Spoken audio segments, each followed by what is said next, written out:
پاک کې راځي څوک چې د رمضان میاشت روژې ونیسي او بیا شپږ د دغې میاشتې ونیسي دا داسې شو لکه پوره کال د روژې ونیولي ځکه صورت انعام یو آیات دی من جاء بالحسنه فله عشر امثالها چا چې یوه نیکي وکړه هغه ته به لس چنده ثواب میلاویږي نو د رمضان میاشت مونږه ونیوله نو هغه په لسو کې ضرب شوي داسې شوي چې مونږ لس میاشتې روژې ونیولې بیا چې دا شپږ روژې ونیسي نو شپږو ته چې لسو کې ضرب ورکړي دې نه شپېته جوړېږي دوه میاشتې دا شوي یو وخت به داسې راځي نن اگر چې د ګرمي ده دا روژې نیول ګران دي زما او ستا به یو شپه په دې قبرستان کې راځي په تورو خاورو کې به راځي زما او ستا به بیا دا جامه نه پکارېږي زما او ستا به بیا نامه نه پکارېږي زما او ستا به بیا بچي نه پکارېږي زما او ستا به بیا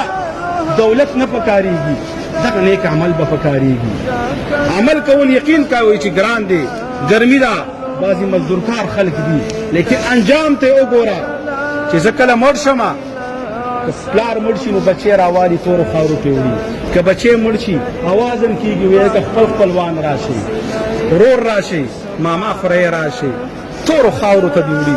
قسم په الله ډېره ګرانه شپه ده د هر شي نه هر چا انکار کړی د الله نه ډېرو خلکو انکار کړی د هرین انکار کوي وي الله نشته د رسول پاک نه خو ډېر خلکو انکار کړی خو په دنیا کې داسې څوک نشته چې د مرګ نه انکار کړی مرګ یو صحیح حقیقت دی او قسم په الله تاسو لږ سوچ وکئ تېره روژه موږ سره ډېر داسې رشته دار موجود نن نشته چېرته تللي دي او د هغوی څه په کار شوي دي لهذا موږ تاسو ته په کار دي نن تقریبا 14 یا 14 د شوال دی اوس هم څه ورځې شته دا شپږ روژې نیولې شو رب العالمین بهانه غواړي د مغفرت دپاره چې بنده ته مغفرت وکړي لیکن د بنده ته هم لږ طلب پکار دی لږ زړه کې هغې طرف ته ورمنډه کول پکار دي رب العالمین فرمایي سارعو یوې لږه جلتي وکئ سابقو یوې سبقت وکئ یو بل نه مخکې شئ څه ته الی مغفرة بخښنې ته ګناهونه زموږ نه ډېر کېږي خواهش پسې روان یو چې څه زړه غواړي هغه کوو دین نه ډېر زیات لرې یو خو یو ورځ شته چې رب العالمین ته به زما او ستا ودرېدل وي او د زرې زرې حساب به زما او ستا کېږي لهذا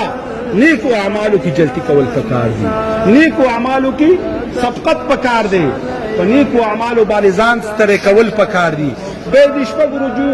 ډېر حکمتونه دي علماو لیکلي دي لیکن وقت کم دی انشاءالله وعده ده چې دا شپږ روژې به نیسو او بیا علما فرمایي که یو ځای دې ونیولې هم ټیک ده شپږه که جدا جدا دې ونیولې هم ټیک ده او که څه دې ونیولې څه پاتې شوي بیا هم مستحب عمل دی فرض نه دی لازم نه دی د الله نه دا امید دی مونږ کمزور یو الله به مونږ ته